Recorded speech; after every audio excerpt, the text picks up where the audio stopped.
Buenos días a todos. Gracias por acompañarnos hoy en esta conversación sobre el futuro de la educación en Venezuela. La idea de esta conversación de hoy es nuevamente levantar alarmas y atraer atención sobre un tema que es fundamental para nuestro país y que a veces lamentablemente entre la agenda política, entre la cantidad de cosas que ocurren en nuestra emergencia humanitaria, en nuestra crisis nacional, se termina perdiendo en la discusión, aun cuando es fundamental. En Venezuela, la educación es la única herramienta que permite acortar o achicar la brecha que por razones económicas y a veces razones de índole social o de procedencia existen en nuestro país. Pero además la educación es la única herramienta que puede garantizar que tengamos un futuro diferente al presente que estamos viviendo y al pasado que nos trajo al presente que hoy vive nuestro país. Hoy nos va a estar acompañando en esta conversación Olga Ramos, profesora y analista de políticas públicas en educación, es integrante del Observatorio Educativo de Venezuela y miembro de la Asociación Civil Asamblea de Educación. Nos va a estar acompañando también David Gómez, profesor universitario, coordinador de la Comisión de Derechos Humanos de la Facultad de Ciencias Jurídicas y Políticas de la Universidad del Zulia y director de la organización no gubernamental Aula Abierta, y la profesora Keta Stefani, profesora de la UCB en el doctorado de Salud Pública y en la Escuela de Trabajo Social y secretaria de Actas, Memoria e Información de la Federación de Profesores Universitarios de Venezuela. La idea es que vayamos durante la próxima hora conversando con ellos sobre los aspectos más relevantes del tema educativo en Venezuela. Me gustaría que esta conversación la empezáramos con Olga. Olga ha venido estudiando y ha venido trabajando con detalle informes y reportes alrededor de la situación de la educación básica, de los contenidos, de la situación de de los docentes, de la matrícula estudiantil. Y yo creo que es importante, el día de hoy vamos a hablar de diversos niveles de educación. Queremos arrancar por la educación básica con Olga, luego David nos va a profundizar un poco sobre el marco general de educación universitaria, la relación entre la educación básica y universitaria y la situación actual de la universidad, y luego Keta cerraría la conversación de hoy con toda la situación gremial universitaria, la situación de los profesores y la situación de la universidad como institución. Así que sin más que agregar en esta introducción, me gustaría invitar a Olga a que prenda su cámara y a dejarle la palabra para que comparta con nosotros esta primera intervención. Vamos a hacer 3 intervenciones de 10 minutos cada una y luego abrimos una ronda de preguntas y respuestas para luego finalizar el evento. Olga, tienes la palabra. Bueno, muchísimas gracias por la invitación. Buenos días. Agradezco mucho esta iniciativa y bueno, un saludo a mis queridos y respetados compañeros de panel. Lo primero que debo hacer es iniciar recordando que en Venezuela el sistema educativo está dividido en dos subsistemas. Esto es para el que no lo conozca, pero de estos dos subsistemas, que uno es educación básica, que incluye los niveles de educación inicial, educación primaria y educación media. El subsistema de educación universitaria es el que complementa el sistema educativo. De ellos, el subsistema de educación básica es obligatorio. Esto es importantísimo porque todo el mundo habla de la educación como un derecho, pero no habla de la educación como deber. ¿Eso qué significa? Que todos los habitantes de este país que están en edad escolar están obligados a cursar desde inicial hasta bachillerato y graduarse de bachilleres. Esa es una obligación ciudadana. ¿Por qué traigo a colación eso como obligación? Porque cuando tú tienes, además de un derecho, un deber, el Estado tiene la obligación de garantizar las condiciones para que nadie se quede sin la posibilidad de cumplir con su deber, porque el país lo identificó como una norma que todos debemos cumplir para garantizar que todos tengamos vida plena, que todos tengamos condiciones de convivencia, que el país tenga progreso, pero que tengamos una noción de ciudadanía, etc. Nosotros como sociedad tenemos una obligación y tenemos que facilitar esa obligación, perdón, tenemos que facilitar que las personas que la tienen la puedan cumplir. Si no, no podemos hablar de la educación como deber, porque sencillamente no están dadas las condiciones. Lo segundo que debo decir es que el sistema educativo en Venezuela específicamente, como les dijo Miguel, voy a hablar de educación básica, está profundamente destruido, institucionalmente destruido y físicamente destruido. Esa destrucción no comenzó con la pandemia, tampoco comenzó con la emergencia humanitaria, es mucho, mucho, mucho más previa.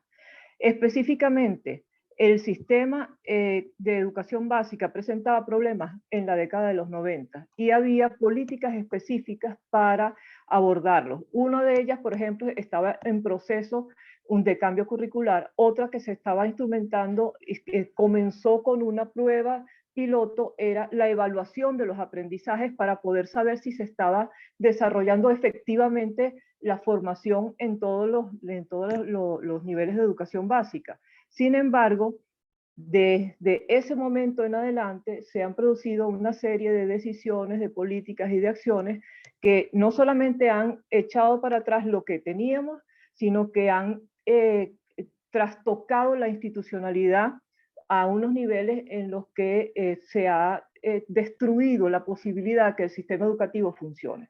Voy con algunos ejemplos. Fíjense, una de las cosas que se hizo, tomando en consideración que en ese momento se estaba produciendo una reforma curricular, fue la incorporación de contenidos político-partidistas y de lecturas parciales de la historia o peculiares o interpretaciones de la historia para favorecer una visión ideológica específica. Eso más la lógica cívico-militar que comenzó cuando instrucción premilitar, que era una materia que estaba experimental en 400 liceos en el país, se extendió como materia obligatoria a todo bachillerato en cuarto y quinto año, que es donde se cursaba. Bueno, donde se cursa porque todavía sigue funcionando. Después está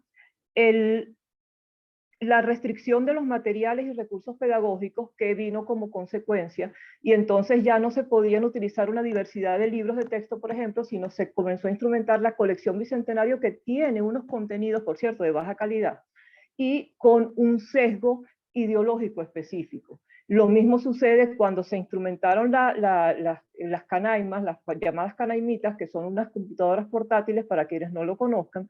Esas computadoras tenían contenidos específicos diseñados con la misma lógica. Es decir, no solamente se trataba de dotar de un recurso para que los estudiantes tuvieran la facilidad de hacer trabajos con él, sino que, por ejemplo, en muchos casos no había conexión a internet y los únicos recursos que existían eran los que estaban en la computadora. Entonces, allí hay toda una progresión que ha hecho que en términos de lo que se está tratando de formar, pues haya una tergiversación importante y se haya trivializado y banalizado la formación por darle prioridad a una lógica ideológica.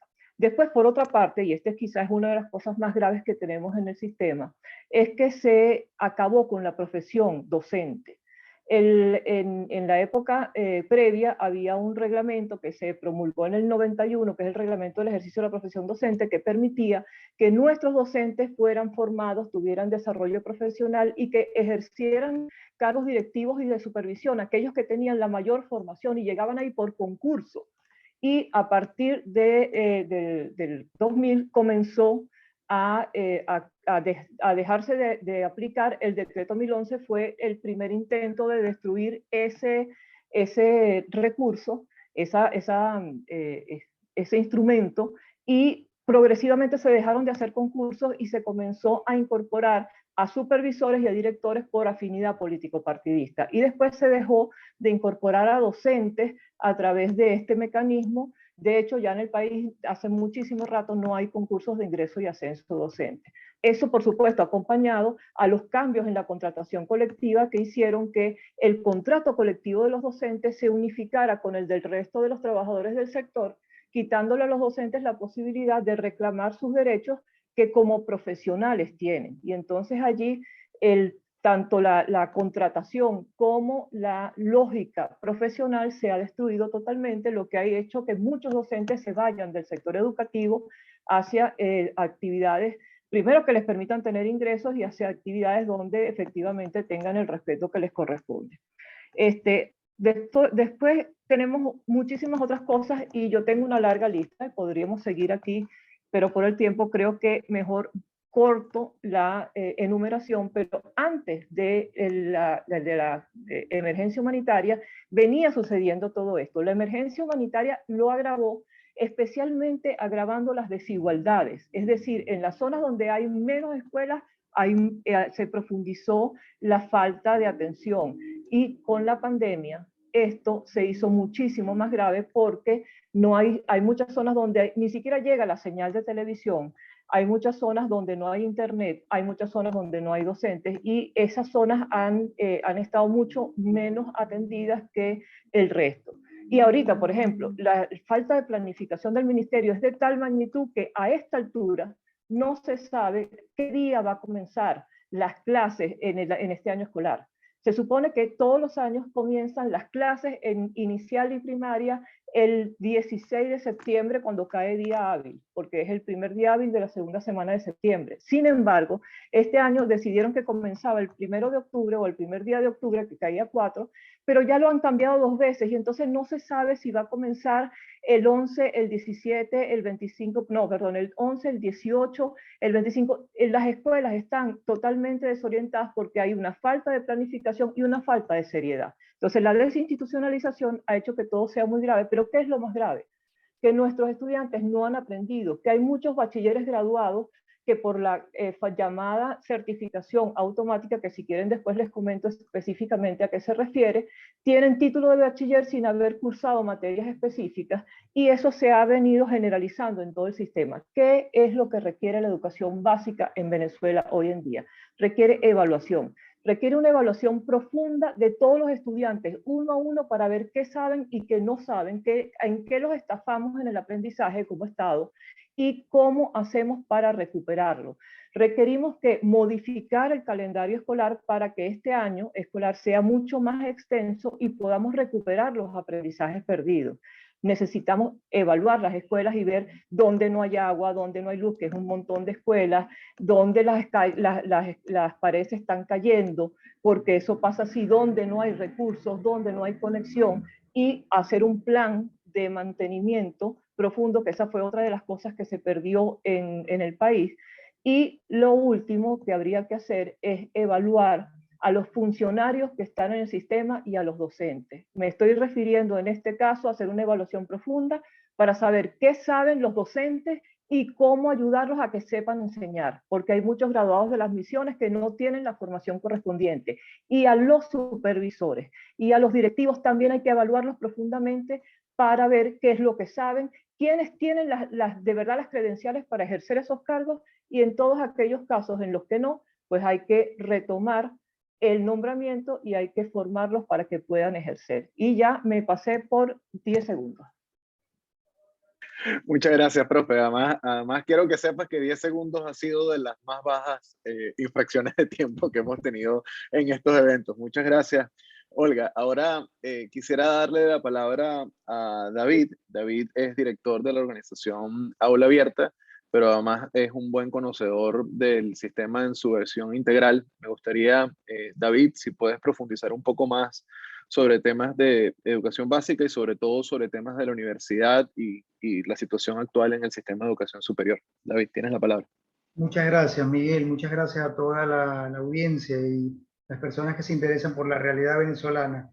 Le agradecería muchísimo a Marcela si puede compartir una breve presentación que preparé, que de alguna manera se focaliza en la libertad académica, el derecho a la educación en Venezuela, especialmente de cara a esta evaluación internacional que nuevamente se hace a Venezuela, al país, el EPO, el Examen Periódico Universal, justamente en los próximos meses.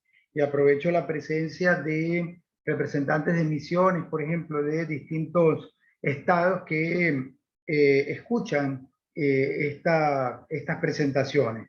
En efecto, la profesora Olga Ramos describía la crisis de desinstitucionalización y cómo afecta en el país a todo el sistema de educación básica.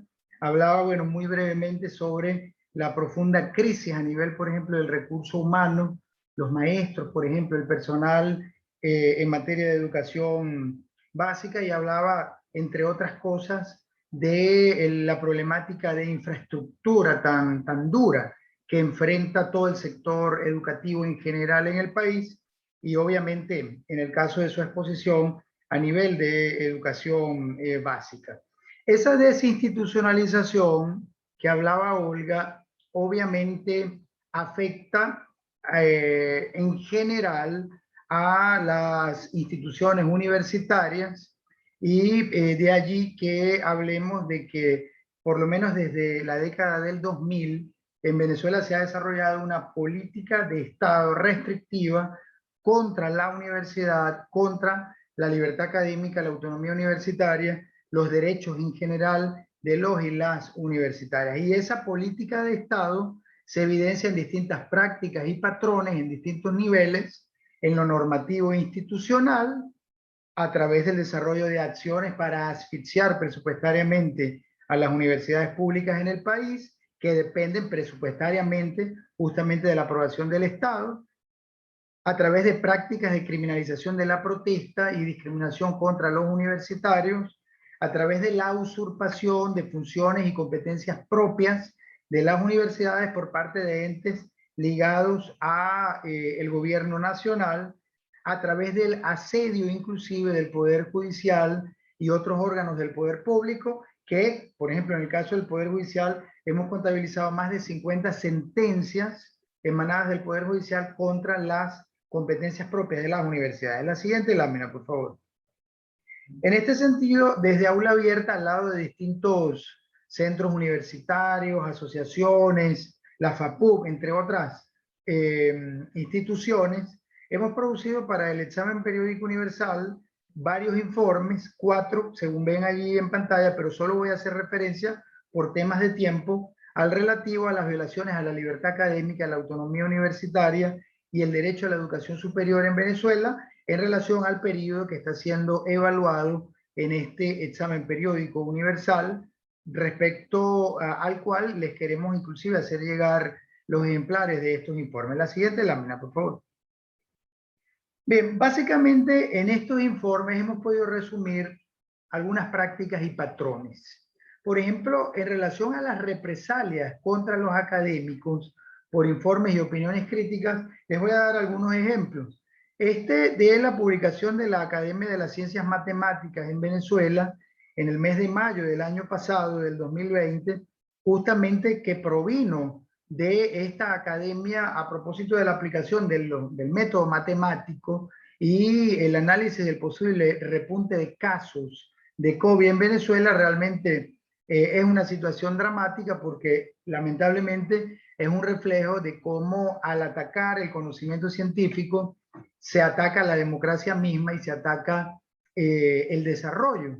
Y además nos permite ver la visión interdependiente e interseccional de los derechos humanos en el entendido de poder entender de cómo cuando los académicos, como ha sido en este caso, en la publicación de un informe sobre el repunte de casos de COVID en el país e inmediatamente a propósito de que esta academia y sus académicos recibieran amenazas directamente de parte de Diosdado Cabello con la operación Tum Tum, porque les era molesto el conocimiento científico, entonces vemos cómo se afecta no solo la libertad académica, sino desde una visión interdependiente, por ejemplo, el derecho a la salud de los y las venezolanas.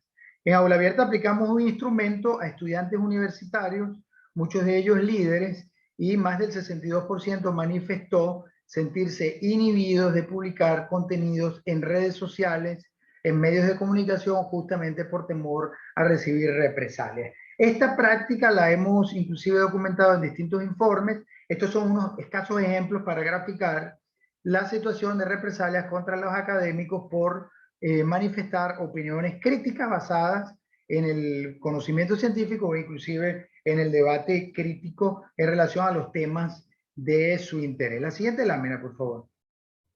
Otra de las prácticas ha sido la de la criminalización y persecución de los universitarios, fundamentalmente por la participación en los asuntos públicos con casos específicos que hemos documentado en relación, por ejemplo, recientemente en mayo, líderes de estudiantiles de la ULA, la UNED, la Universidad Alejandro de Humboldt, en el marco de la ruta estudiantil por Venezuela fueron víctimas, por ejemplo, de amenazas y algún tipo de represalias. La criminalización y la persecución de universitarios por la participación en la defensa de derechos humanos en Venezuela ha sido constante.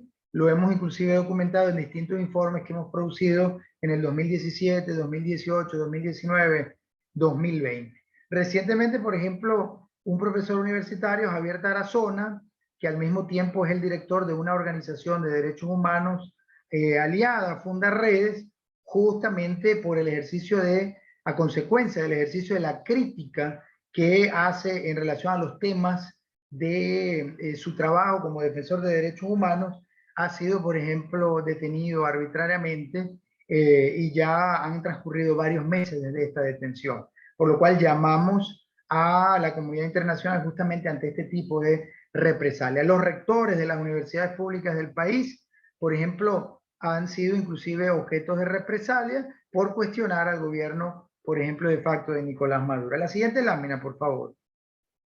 Otro de los patrones es el referido a las limitaciones a la investigación científica en la educación superior, donde queremos destacar un tema muy grave, el de la asfixia presupuestaria contra la Universidad Pública Venezolana, que en algunos casos inclusive las deja con un déficit de más del 99% de su presupuesto, por lo cual las universidades están inhibidas, imposibilitadas de realizar actividades normales de docencia, de investigación y de extensión. La siguiente lámina, por favor. La violación a la autonomía universitaria en Venezuela lamentablemente ha sido una constante. Hemos contabilizado al menos desde el 2016 más de 6 casos de violación a la autonomía en relación a acciones del Consejo Nacional de Universidades en relación a la toma de decisiones que directamente imponen o intervienen en nombramientos que deben ser, en todo caso, decididos por parte de las universidades. Recientemente, inclusive la Universidad Simón Bolívar ha sido objeto de una nueva arbitrariedad en relación a la designación de su autoridad rectoral. Pero además hemos contabilizado al menos 50 decisiones judiciales desde el 2010 de distintos tribunales, Sala Constitucional, otras salas del Tribunal Supremo de Justicia, tribunales superiores del país, que intervienen de forma ilegítima, inconstitucional, con decisiones propias que deben ser propias, efectivamente, de las universidades. Siguiente lámina, por favor. Hay, por ejemplo, distintas situaciones que hemos podido documentar sobre violaciones a la autonomía financiera de las universidades, donde, por ejemplo, la asfixia presupuestaria impuesta por el Estado en detrimento de las funciones propias, tanto de docencia, investigación y extensión de las universidades, obviamente ha sido afectada. Además, la imposición del pago de los salarios a través del sistema Patria, sin duda alguna, representa una violación importante, sobre todo porque hace de alguna manera arrodillar a las universidades en relación al manejo de su personal, que desde hace unos meses ha tenido que ser sometido a básicamente el pago de sus salarios o distintos pagos a través de este sistema. Esto es muy preocupante en un país donde el uso de instrumentos como el carnet de la patria o instrumentos de ideologización de alguna manera representan una amenaza importante en relación a la autonomía. Ya para terminar, vamos a simplemente a describir algunos de los patrones. Violación a la autonomía académica. Allí, por ejemplo, hacemos la cita de algunas de las sentencias donde inclusive se ratifica que se deben acatar distintas asignaciones, distintas imposiciones por parte del gobierno nacional en contra de las decisiones propias de las universidades. La siguiente, por favor.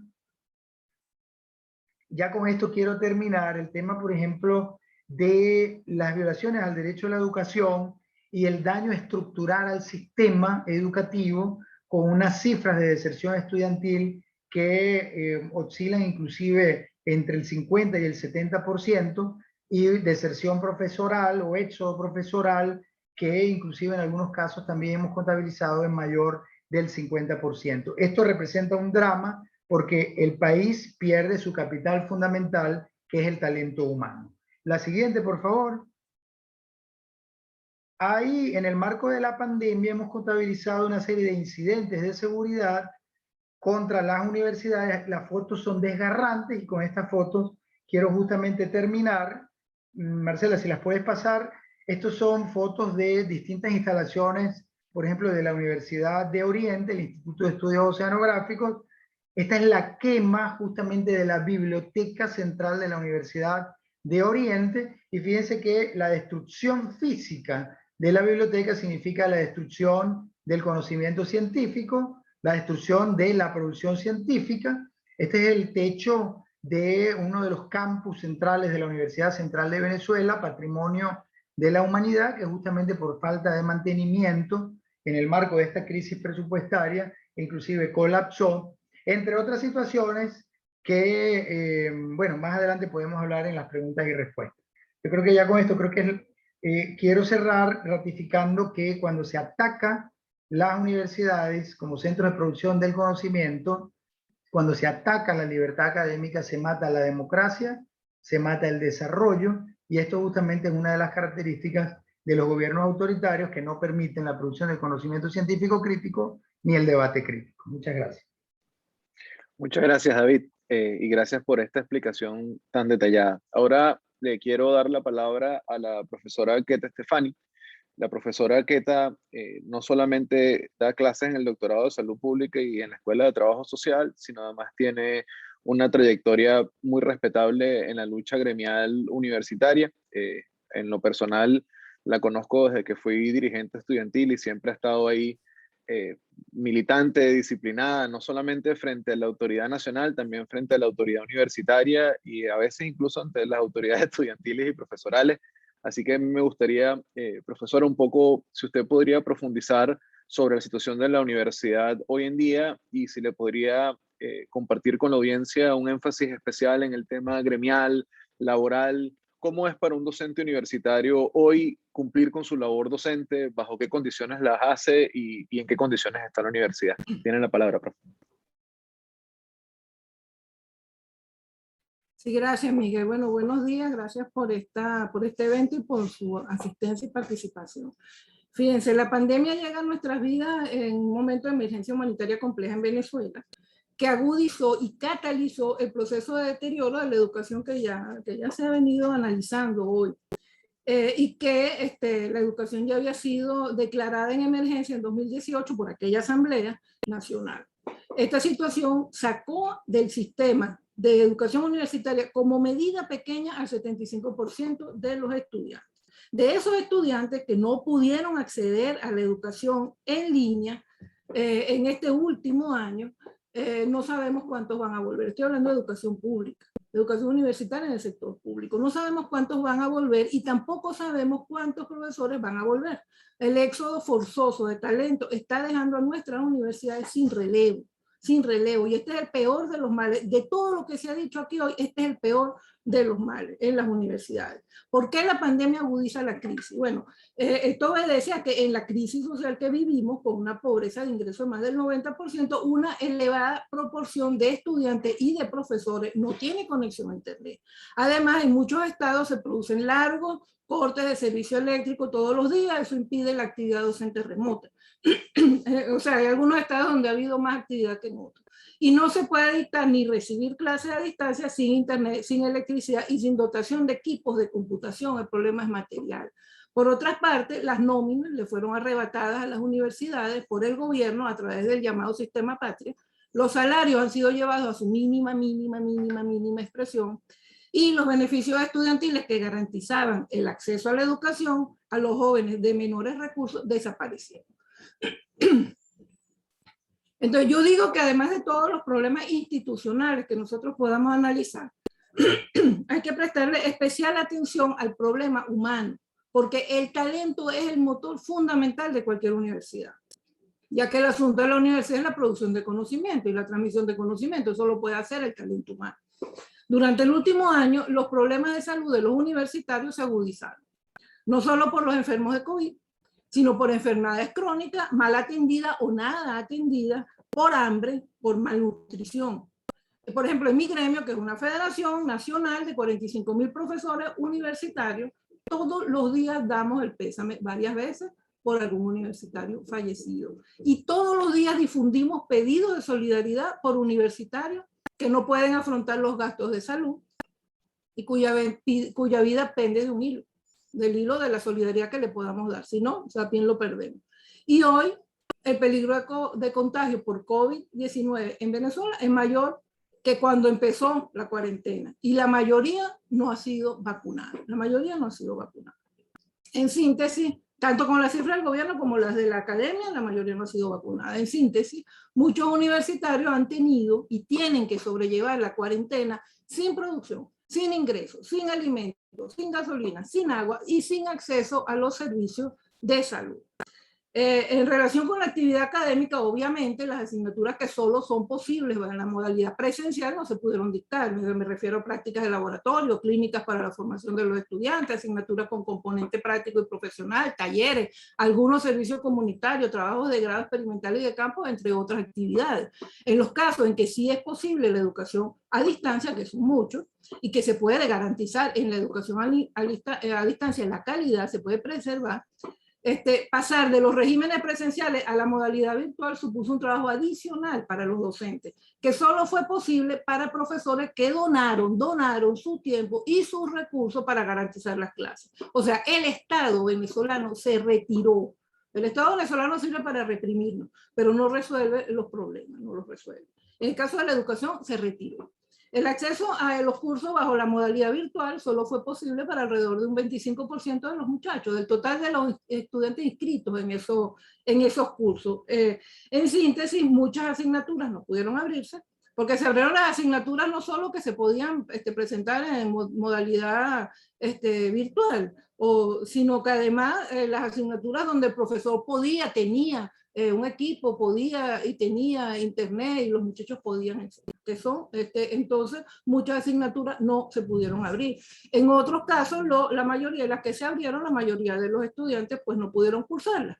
Y hubo que reprogramar los periodos académicos con pérdida de semestre. Estoy hablando de las universidades autónomas y de las universidades tradicionales, porque bueno, en las universidades hemos evitado esa práctica que hay en educación básica y media que ha impuesto el gobierno ha promovido a los estudiantes de año y de grado sin darles el conocimiento y el derecho a la educación, el derecho al acceso al conocimiento. El derecho no es acceso a un título. Entonces ellos están repartiendo, ya venían haciéndolo, pero con la pandemia mucho más, están repartiendo títulos vacíos, o de bachiller, como dijo, pero de la promoción de los grados también. Entonces, en el caso del estudiantado venezolano, la pandemia amplió significativamente la brecha de inequidad en el acceso a la educación universitaria, que se ha convertido en un asunto elitesco. Solo una minoría ha podido acceder en este año. Y la investigación, así como la docencia, así como la extensión, se ha sostenido por el esfuerzo personal, voluntario, un voluntariado de los profesores universitarios. Y sin investigación no hay producción de conocimiento, no hay universidad. Entonces, esa es la situación desde ese punto de vista. Y desde el punto de vista gremial y laboral, al no remunerar el trabajo, el Estado consideramos que rompió unilateralmente la relación de trabajo, razón por la cual la Federación de Asociaciones de Profesores Universitarios de Venezuela declaró la emergencia laboral en las universidades venezolanas. Asimismo, rechazamos la agenda del Ministerio de Educación para el año 2021, que fue aprobada de manera inconsulta, sin hablar con nadie, así como la pretensión de imponer líneas de acción académicas y políticas en las universidades, violando la autonomía, violando la libertad de cátedra, que tienen rango constitucional. Rechazamos asimismo que se pretenda aprobar una nueva ley de universidades en un parlamento que solo representa al Ejecutivo Nacional, que no representa a la mayoría del pueblo venezolano y sin discusión con nadie. Son leyes que se tienen que discutir con la comunidad y en particular con los actores, en este caso con los actores del sector universitario. Repudiamos también el secuestro de la democracia universitaria por parte del gobierno, que es algo que viene de hace muchos años atrás, pero el gobierno y el Tribunal Supremo de Justicia no permiten que se realicen elecciones de autoridades. Eso tiene agotadas las gestiones, eso facilita la intervención de las universidades, y eso es una de las razones también de las dificultades que tiene la universidad, de las principales dificultades que tiene la universidad en este momento. Son gestiones agotadas. Es decir, se necesita poder relevar, poder renovar los cargos de autoridades y de cogobierno también. Asimismo, rechazamos la injerencia del Consejo Nacional Electoral, que impide las elecciones de nuestras organizaciones sindicales y gremiales independientes, haciendo caso omiso a lo que fueron las recomendaciones de la Comisión de Encuesta, del informe de la Comisión de Encuesta 2019 de la Organización Internacional del Trabajo. Y desconocemos la cuarta convención colectiva que acaban de imponer, que nadie conoce una versión oficial en el sector universitario, porque eso no lo discutieron con nadie, sino con una federación paragubernamental que tienen, que no tiene presencia en nuestras universidades, y además que sacaron un documento en donde la mayoría de las cláusulas no tienen nada que ver con las relaciones de trabajo, tienen que ver con otros asuntos, que ellos quieren que uno asuma cosas que le corresponden al gobierno y militarizar las universidades.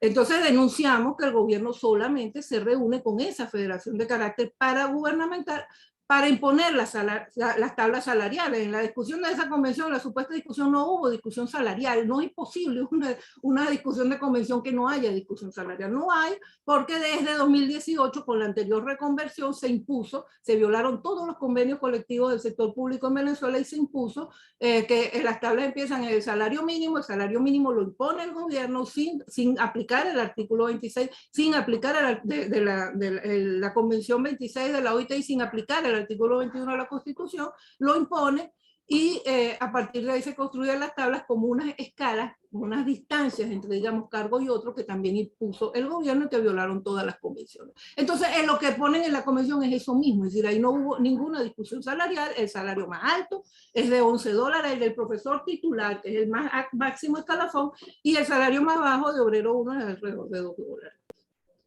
Eso va bajando con la inflación y con la evaluación.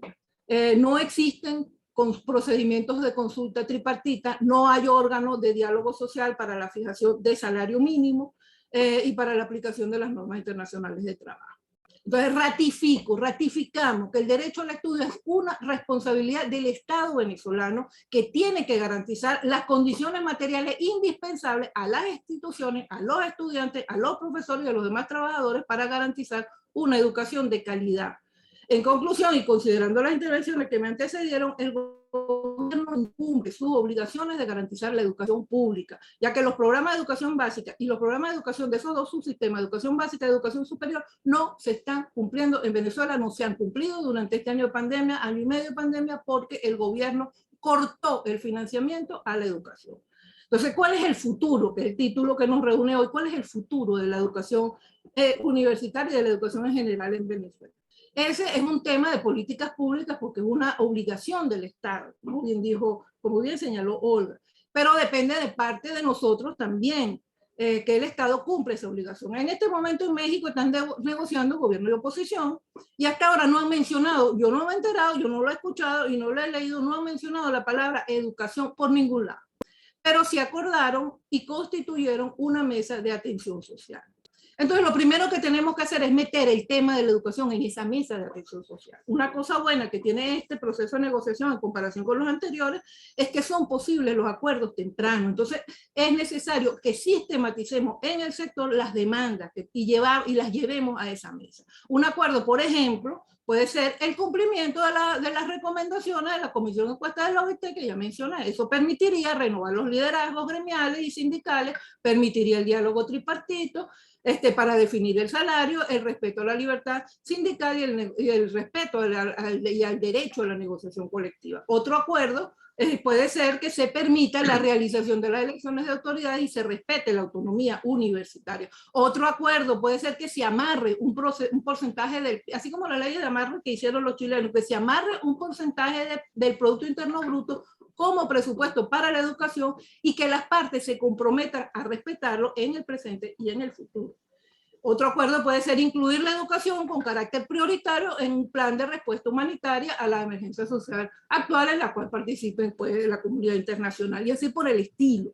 Es decir, nosotros tenemos que presentar una agenda en esa mesa y más allá de la mesa nosotros tenemos que lograr un acuerdo nacional para salir. Creo que la profesora Queta acaba de tener un problema abrupto de conexión. Aquí está volviendo en este momento. Ya la profesora Queta estaba cerrando, pero aquí volvió. Profe, para que cierre la idea, que se le cayó la conexión en la última partecita. La escuchamos hasta toda la idea del contenido en la negociación, incluso pasando el tema de incluirlo como parte de respuesta humanitaria, y ahí en ese momento se le cortó, para que cerremos la idea. Bueno, sí, esos son ejemplos. Ahí lo único que tengo que agregar es que, bueno, nosotros tenemos que presentar una agenda en esa mesa y que más allá de la mesa nosotros que tenemos que lograr un acuerdo nacional para salvar la educación. Porque hoy en Venezuela educación pública garantizada por el Estado no hay. Entonces nos corresponde a nosotros hacer eso para salvar la educación. De acuerdo. Muchas gracias, profe. Le recuerdo a la audiencia que si tienen alguna pregunta la pueden mandar a la parte de preguntas y respuestas. Aquí tengo algunas que han ido llegando y se las voy planteando para que las respondamos. Nos quedan unos 15 minuticos más de conversación, así que si alguien tiene alguna pregunta o duda, vaya escribiéndola. Hay una primera pregunta para Olga, que es si podría profundizar brevemente en cómo funciona la escuela en el tiempo de la pandemia. Hay gente que nos ve y que nos escucha que no entiende muy bien, en un caso como el venezolano, cómo funciona la escuela a distancia, por internet, en tiempos de pandemia, cómo esto afecta programas como el programa de alimentación escolar y la retención escolar. Esa es para Olga. Para David, hay una pregunta sobre la deserción, sobre las tasas de deserción, si hay alguna proyección sobre la deserción ahora con la vuelta a la presencialidad o al formato semipresencial, si hay alguna proyección de cómo creemos que esto va a ser a partir de ahora. Y hay una pregunta para la profesora Queta sobre cómo afecta la falta de investigación y cómo afecta la falta de autonomía presupuestaria en el desarrollo de la universidad hoy en día. Así que si quieren vamos en el mismo orden. Empecemos con Olga y la pregunta sobre la educación básica, la escuela en tiempos de pandemia. Luego David con todo el tema de proyección de deserción si la tiene, y la profesora Queta con el presupuesto de investigación y la autonomía presupuestaria. Olga, tienes la palabra. Bueno, en el momento en el que comenzó la pandemia, el Ministerio de Educación creó una cosa que se llama el Plan Cada Familia Una Escuela, que inicialmente estaba centrado en un programa de televisión que se emitía una vez al día. A veces tenía 2 horarios, pero solamente un programa para toda educación básica. O sea, en un programa se trabajaban contenidos de preescolar, de primaria, de bachillerato. Algunas veces los dividían en grados o en grupos de grados, pero solamente un programa de 1 hora de duración, a veces menos. Eso estaba acompañado por unas especies de guías que estaban ¿dónde? En una página web que el ministerio tiene en una de las plataformas que ellos utilizan. Entonces, era el programa de televisión más las guías, y eso se suponía que lo deberían ver maestros y familias, porque como se llama Cada Familia Una Escuela, la idea era que no solamente fuera educación a distancia, sino educación de familia, por lo que la familia debería acompañar el proceso. No existió inicialmente un acompañamiento o alguien que le explicara a la familia qué era lo que tenía que hacer. No existió un momento o un proceso de evaluación que permitiera ver si efectivamente había alguien en la familia con las competencias para acompañar al estudiante, y tampoco nadie le preguntó si tenía señal de televisión, si podía conectarse a internet para bajar la guía, si se podía comunicar con el maestro. Y entonces teníamos, en términos generales, muchísimas zonas del país que no tenían acceso a este plan. Se empezaron a instrumentar unas variantes que incluyeron la edición en papel de la guía o el envío a través de cadenas de WhatsApp o de correos electrónicos del formato en PDF. Pero eso tampoco resolvió absolutamente para nada las dificultades, especialmente por la diversidad y las desigualdades territoriales, que hay muchas zonas donde no hay internet, pero también hay zonas donde, por ejemplo, había cortes de electricidad a la hora del programa de televisión. Entonces era imposible ver el programa de televisión si no tenías conexión a internet para verlo en YouTube cuando lo dejaran cargado. Entonces ese fue el primer año, que fueron los últimos meses del año escolar antepasado. El año escolar pasado fue ya completo en pandemia, y entonces allí lo que se hizo fue agregar algunas cosas más. Por ejemplo, se amplió un poco el tiempo y se organizó un poco mejor la participación de los docentes que estaban en el programa, pero no se modificó ni que la conexión tenía que hacerse bajando las guías de la página, ni que la conexión con los docentes se tenía que hacer a través de chat. Lo que sí se creó fue un espacio adicional cada 15 días. Bueno, porque aquí en Venezuela, no sé si el que hizo la pregunta conoce lo del 7+7, que es 7 días no sé, de radicalidad y 7 días de flexibilidad, y entonces tú estás en cuarentena radical o en cuarentena flexible, y entonces en las semanas de flexibles se abrió un espacio para hacer una especie como de acompañamiento pedagógico a las familias. Entonces, en ese momento, lo que se planteó fue: usted, familia, llama al maestro como pueda y fija una cita para la semana flexible que le corresponda, donde usted va a hacerle la consulta que sea. Si usted es un maestro que tiene 30 estudiantes y tiene 5 días de la semana, pues la pregunta es: ¿cómo organiza usted si todos quisieran ir? Pero el problema no solamente estaba allí, sino que en las semanas flexibles y para retirar el programa de alimentación escolar, que fue otra de las cosas que preguntaron, ya les voy a explicar cómo funciona, se requería, entre otras cosas, transporte y, entre otras cosas, garantizar las medidas de bioseguridad en las escuelas. En muchas escuelas no hay agua potable.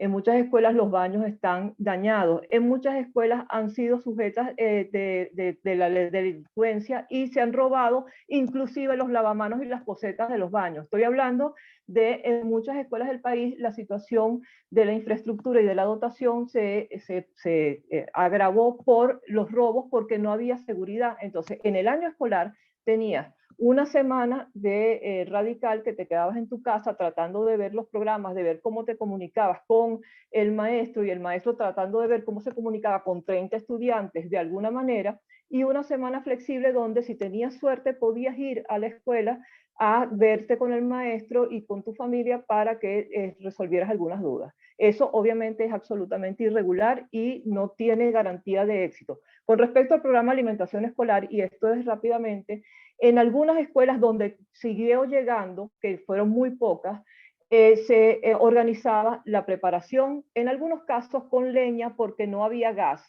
o con potes de agua porque no había agua. En algunos casos se preparaba en casas cercanas a la escuela, o sea, todo absolutamente irregular. Y se repartía. Al principio los estudiantes iban con sus familias a la escuela a buscarlos, pero por falta de transporte no podían ir todos, y en algunos casos algunos maestros con los jefes de la comuna, que es una organización de la población, iban casa por casa entregando el alimento, pero en este caso a los estudiantes que vivían cerca de la escuela. Si sobraban platos, se los daban a las personas con necesidades especiales, y si sobraban platos, se los daban a los afectos al partido.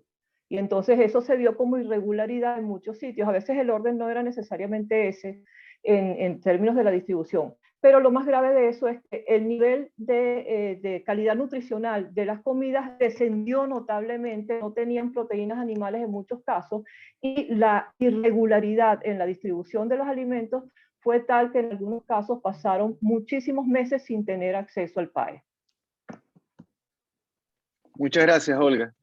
Ahora le quiero dar la palabra a David para que nos converse si tiene alguna proyección sobre deserción o alguna opinión de cómo creemos que va a pasar eso ahora en el nuevo ciclo escolar. Sí, David. sí, gracias, Miguel. Probablemente estamos hablando de la tragedia, o de una de las tragedias más grandes que padece el país: la pérdida del talento humano, la fuga de cerebros, en el caso, por ejemplo, de los profesores universitarios, que, bueno, lamentablemente han engrosado grandes cifras. Hemos contabilizado entre el 40 y el 50% del talento humano profesoral que ha sido, las universidades lo han perdido justamente en los últimos años. Los mejores investigadores, los mejores académicos, inclusive se han ido del país. Muchos de ellos han podido hacerse parte de la academia en el exterior, lo cual puede representar también pues algunas oportunidades en posibles relaciones colaborativas de investigación, docencia, etcétera, con la universidad venezolana. Pero sin duda alguna representa una tragedia importante. En relación a las causas de la migración profesoral, básicamente en estudios que hemos hecho desde Aula Abierta, hemos podido identificar dos grandes causas. Uno, el temor de vivir en Venezuela una crisis de institucionalidad y falta de democracia, es decir, enfrentar a un gobierno autoritario, número uno, y número dos, todos los padecimientos en el marco de la emergencia humanitaria. La profesora Queta hablaba, los profesores universitarios en Venezuela ganan entre 3, 4 dólares al mes y 11 dólares al mes, lo cual en Venezuela alcanza para comprar probablemente la comida de un día, probablemente 2 pollos se pueden comprar justamente para la dieta de una familia en el mes. Eso obviamente hace que teniendo sueldos competitivos en otros países, $2.000, $3.000 contra 2, 3, 4, 5 dólares que puede ganar un profesor al mes, pues obviamente no teniendo ninguna garantía en relación a su seguridad y a la garantía en general de los derechos humanos, obviamente tenga que asumir la opción de irse a buscar pues poder sobrevivir fuera. Es importante decir que en Venezuela padecemos una política de desinformación, es decir, el gobierno, aun cuando tiene el deber de garantizar transparencia y en general garantizar que todos y todas estén informados, lamentablemente oculta la información y en general es muy difícil acceder a cifras. Por eso es que, por ejemplo, a estos números los digo en rango porque fundamentalmente responden a investigaciones que hemos podido hacer en varias universidades de las 4 zonas del país donde trabajamos, Oriente, Occidente, Andes y Centro, y proyectamos, ¿no? En relación a la deserción estudiantil, la situación es aún más grave, teniendo elementos cualitativos, por ejemplo, de algunas de las preguntas que les hacíamos a los estudiantes que nos dejaban perplejos y nos dejaban muy tristes. Lamentablemente, el estudiantado venezolano, la juventud venezolana, tiene como uno de sus principales sueños no graduarse para ser un gran profesional y nutrir y contribuir al país, sino lamentablemente graduarse para irse del país y en algunos casos no graduarse, pero irse del país. Esto es terrible, esto también responde a estos dos grandes elementos multifactoriales, autoritarismo y la situación humanitaria, con la agravante en el caso de los estudiantes, que también afecta a los profesores, de que especialmente en las regiones del país no hay sistema de transporte público. Por ejemplo, yo vivo en Maracaibo no hay sistema de transporte público, quiero decir, no se consiguen buses, por ejemplo, para acceder a las instalaciones educativas, pero además la crisis eléctrica es particularmente terrible, más de 5 o 6 horas diarias sin luz en la ciudad probablemente más caliente del país. Además, el sistema de agua potable no funciona, el servicio público no funciona. Entonces, en este contexto, obviamente, estudiar para un estudiante o dar clases para un profesor prácticamente es un acto de héroes o heroínas. Es muy difícil porque además son sostén de hogar, tienen que trabajar para poder subsistir en medio de este drama y en consecuencia la deserción, por ejemplo, estudiantil que hemos revisado ha sido entre el 50 y el 70% en los últimos años. Ojo que hay situaciones mucho más preocupantes y dejo las preguntas al aire para cerrar. ¿Qué pasará, por ejemplo, con la salud pública en Venezuela cuando, por ejemplo, hemos constatado que en nuestras universidades, en los estudios de posgrado en medicina, ha habido una deserción muy alta, algunos posgrados inclusive casi están a punto de ser cerrados en distintas especialidades médicas por no tener estudiantes, o otros inclusive, por ejemplo, en Zulia y en estados fronterizos, Táchira y de los Andes, Mérida, los posgrados de medicina están siendo ocupados por estudiantes, por ejemplo, médicos de Colombia o de otros países que vienen a estudiar acá. ¿Cuál va a ser el futuro, por ejemplo, de la salud pública enfrentándonos a no tener especialistas en distintas áreas, por ejemplo, en los próximos años? Y esta preocupante, obviamente, se puede proyectar a otras áreas del conocimiento científico, donde, insisto, es realmente una tragedia la pérdida del talento humano calificado, y por eso esta universidad y esta educación que vislumbramos hacia el futuro debe partir por analizar estos temas para aplicar todos los correctivos necesarios. Muchas gracias, David. Muchísimas gracias por esta respuesta. Ahora ya de cierre, nos quedan 4 minuticos en el evento. Me gustaría que la profesora Queta profundizara en cómo afecta la falta de presupuesto de investigación, y preguntaban también la falta de autonomía presupuestaria en la Universidad Pública Venezolana. Sí, bueno, sin investigación no hay universidad. La falta de investigación acaba con la universidad. No es sostenible la universidad sin producción científica. En materia presupuestaria, efectivamente, hubo todo un proceso en que pasamos de un inicio en que tú tenías presupuestos aprobados por los consejos universitarios, donde estaba incluida todos los aspectos del hacer académico, que es de docencia, investigación y extensión, a una situación actual. Eso durante 20 años fue cambiando, digamos. No voy a detenerme cuáles fueron los pasos, pero eso llegó al extremo actual, que es una maqueta quincenal en donde la investigación no aparece por ningún lado. No hay presupuesto para investigación en las universidades. Yo creo que eso ha tenido un impacto. El número de publicaciones de revistas arbitradas, indizadas, ha disminuido. Las que se han mantenido migraron a la versión, digamos, son por internet. Son virtuales, ya no podemos imprimir revistas.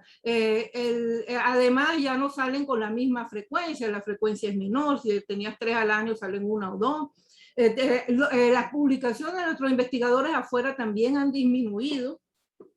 Y esta situación, y en muchas de las áreas de investigación de la universidad pública, no la puede sustituir la universidad privada. Por ejemplo, en el área de salud, donde se hace investigación y docencia en salud, en medicina, es la universidad pública, o en farmacia, si son carreras caras y son investigaciones caras, la universidad privada no ofrece eso. Entonces, eso no se puede sustituir por ahí. El IBI también está en la misma situación que tenemos nosotros, las universidades. Y entonces depende mucho, no solamente la universidad, el país depende mucho de esas investigaciones. Por ejemplo, en el caso de los hospitales de Caracas, de los hospitales públicos de Caracas, las especialidades dependen de los posgrados de las escuelas, de las 2 escuelas de medicina de la Universidad Central de Venezuela. Y muchas veces los posgrados están dependiendo de profesores jubilados, porque se han ido sobre todo los más jóvenes, no necesariamente los mejores, pero sí, como decía David, pero sí se está yendo el relevo porque están fundando una familia. No es lo mismo tú, que ya lograste fundar, ya lograste crear tus hijos, etcétera, que alguien que está empezando su vida profesional. No puede quedarse en la universidad. Yo tengo dos doctorandos, 2 tesistas. Bueno, ¿cómo hacen ellos? La universidad no aporta absolutamente nada para hacer una investigación de esas tesis en tuberculosis que ha habido.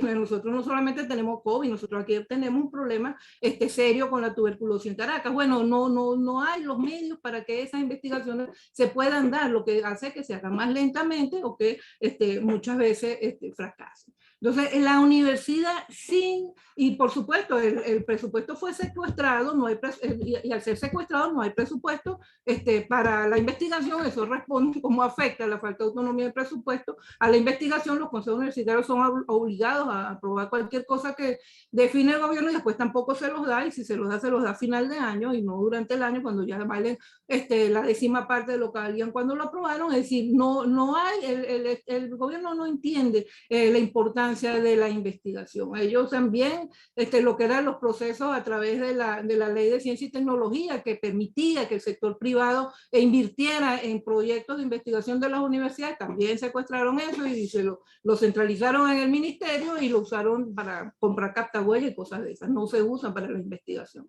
Entonces, bueno, sin investigación no hay universidad. no hay universidad, no es sostenible la universidad sin investigación. Por eso nosotros en FAPU, cuando hicimos una reunión que sacamos inclusive un manifiesto, pues invitamos rectores, invitaron a otros sectores de la academia y de la prensa, nosotros hablamos de salvar la sociedad del conocimiento, porque no es nada más la docencia, no es nada más la transmisión de ese conocimiento, es la producción del conocimiento lo que está en riesgo hoy en Venezuela. Muchas gracias, profe. Ya con esta última intervención de la profesora Queta, damos por concluido el evento de hoy. Yo solo quiero reforzar dos ideas centrales que se han repetido mucho durante la conversación. La primera es que la educación es transversal a la crisis venezolana. No hay forma alguna de salir de la emergencia humanitaria si la educación no funciona. No hay forma alguna de entrar en un país de desarrollo si la educación no funciona. Pero además no hay manera alguna de disminuir la brecha social y la enorme diferencia interna en el país si la educación no funciona. Y creo que estas tres intervenciones de hoy nos han mostrado una radiografía muy preocupante de lo que es el futuro de la educación en Venezuela, no solamente con el análisis de lo que ha pasado en el tiempo cercano, sino las tendencias que pareciera repetirse en el futuro. Y el segundo mensaje, y con esto despedimos la transmisión de hoy y el evento del día de hoy, es que hay muchos temas que parecen urgentes, hay muchos temas que terminan copando la agenda de la conversación y la agenda de la preocupación de lo público, pero los temas más importantes a veces se nos pierden en el ruido de otras muchas cosas que parecen urgentes. No atender la educación como algo que es igualmente urgente como importante es garantizarnos que en unos años volvamos a estar en un ciclo social y político parecido al de hoy. Venezuela no solamente cambia cuando cambiemos a quienes están en el poder, no solamente cambia cuando tengamos mejor institucionalidad, Venezuela va a cambiar el día que la educación en verdad sea un derecho para todos los venezolanos y pueda funcionar para todos sin ningún distingo social, geográfico o de tipo de educación. Muchísimas gracias por acompañarnos y de nuevo muchas gracias a Olga, a David y a Queta por haber estado hoy y haber compartido sus ideas. Nos seguimos viendo. Hasta luego.